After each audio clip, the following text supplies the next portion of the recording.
TX Guitar Freak, and welcome to my lesson on how to play the guitar solo from Ozzy's Bark at the Moon, which featured Jakey Lee on guitar.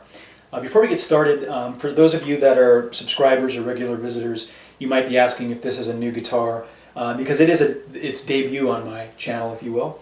I've had it for about a month. It's Ibanez RG652 AHM, and it's got an ash body, antique white blonde finish with the yellow binding, which I thought fit well with the Bark at the Moon because of the colors. And if you look at the fretboard really closely, it's got this bird's eye maple, which is really cool. It's got it almost looks like little craters on the fretboard there.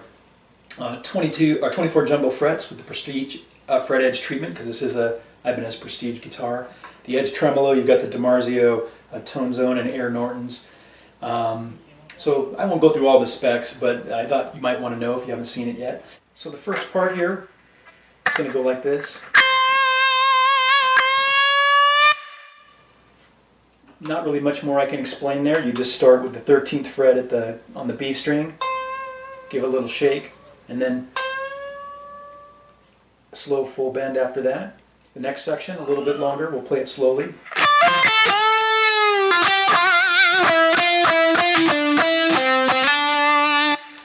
Not a lot to explain there. One thing I want to call out is make sure when you do that 12th fret bend at the G string, the 4th note in, that that's a pre-bend. So you bend up, then hit the note, and then come down. Okay? Other than that, this section should be pretty self-explanatory. The next section, pretty straightforward, pretty simple. Just remember to do the palm muting for the first 6 notes.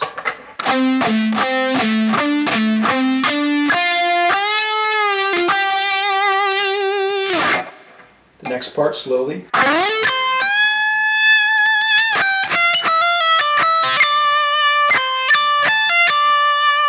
Again.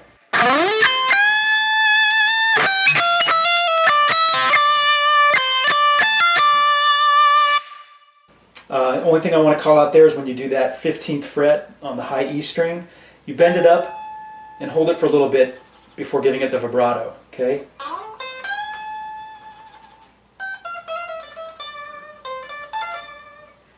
The next part slowly.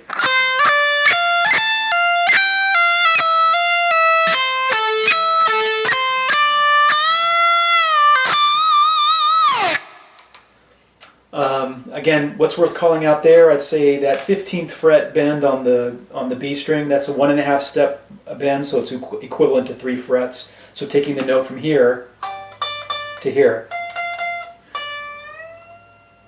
Okay, and then last, that pinch harmonic at the end. I personally struggle with doing that pinch harmonic on the 15th fret of the B string. It just seems like an odd place, so sometimes it's hit or miss with me there. You just got to know where to do the pinch harmonic with your right hand, and you'll get it down.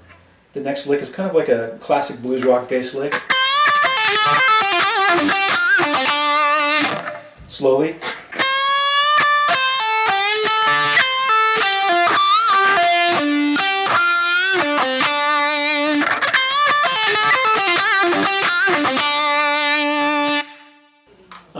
Don't really have any pointers there, just practice it slowly, okay?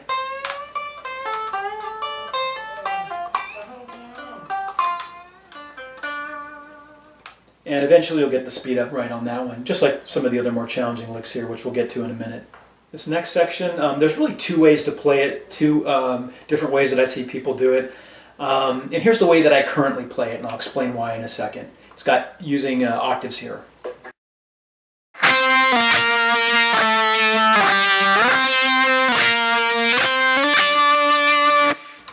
Now the other way to do it is, instead of playing the octaves, just play the single notes on the D string like this.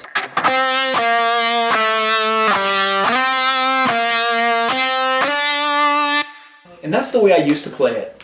And to be honest, when I listen to the original track and I listen to it slowed down in 100 different ways, it's really hard for me to discern whether or not that octave's really in there, but here's why I play it that way now. And initially I used to play it with single notes. But when I went back recently to relearn this solo, because it's been several years, again, I wanted to make sure it was accurate as possible. So I went back and I also watched some live footage of Jakey Lee playing the solo, both from the Ozzy days and from his most latest days, the Red Dragon Cartel days. Nowadays he plays single notes, okay? But in the old days he would always play it with octaves. So I decided, you know what? I'm going to give the benefit of the doubt to the people that also play it with octaves, and I'm going to do it that way because that's the way Jake originally did it live. Either way, you play it either way, and people aren't going to know the difference. Most people. This next section, again, kind of a blues rock bass lick, double stops, if you will. And hopefully, if you're tackling the solo, you've done these kind of bends before. They're not that difficult. You're just bending 2 strings at once. So, for example, the first bends you can see there on the 10th fret of the G and B strings. The G string is bent up 1/2 step, which is the equivalent of 1 fret, and the B is bent up 1/4 step, which is basically the equivalent of like going up 1/2 fret, right? So, okay, and then when you do the 12th fret bends, the G string goes up 1 step, which is equivalent to 2 frets, and the B string goes up 1/2 step, which is equivalent to 1 fret. So.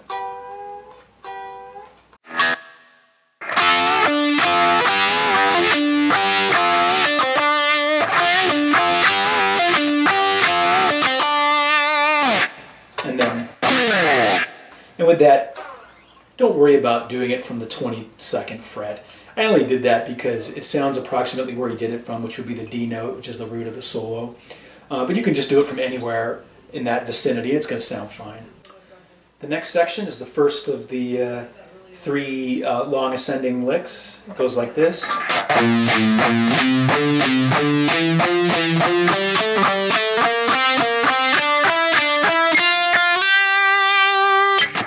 Again.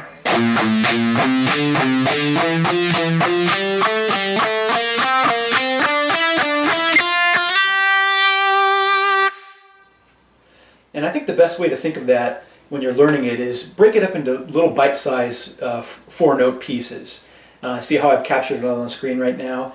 That's probably the easiest way to learn it, is to think of it in those little 4-note chunks and then piece it all together. Also note where I've indicated you need to palm mute.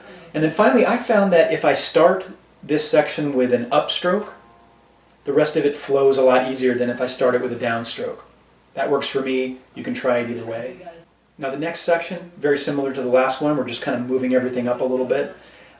This time starting at the 8th fret of the low E string. It goes like this.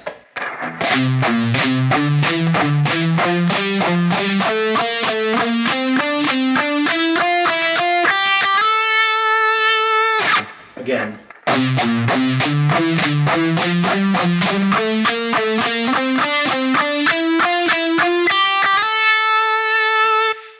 Same principles. Make sure that you're using alternate picking, palm muting for the sections that I've highlighted. And also, again, when I find that when I start with this sequence with an upstroke, it tends to flow better. And then the final of those 3 ascending sequences.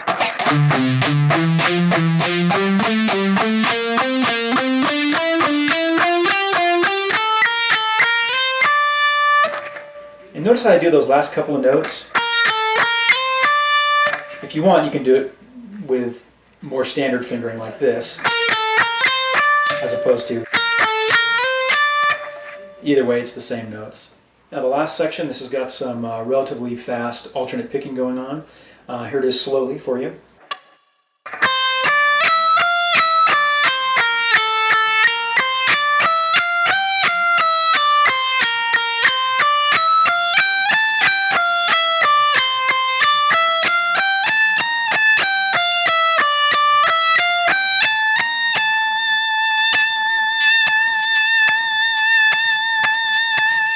And then he keeps doing that 17th fret on the high E string, picking those notes. I didn't tab those notes exactly. You can figure it out with your ear. But my tips for playing this part, first of all, I think when learning it, break it down into little chunks like I'm showing you here on the screen. So the first 3 notes, think of those as separate, and start it with a downstroke.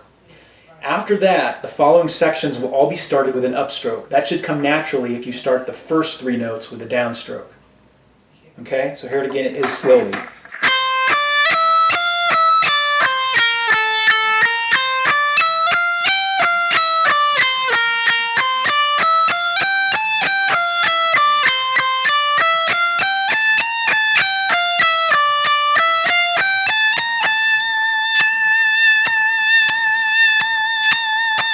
etc., right?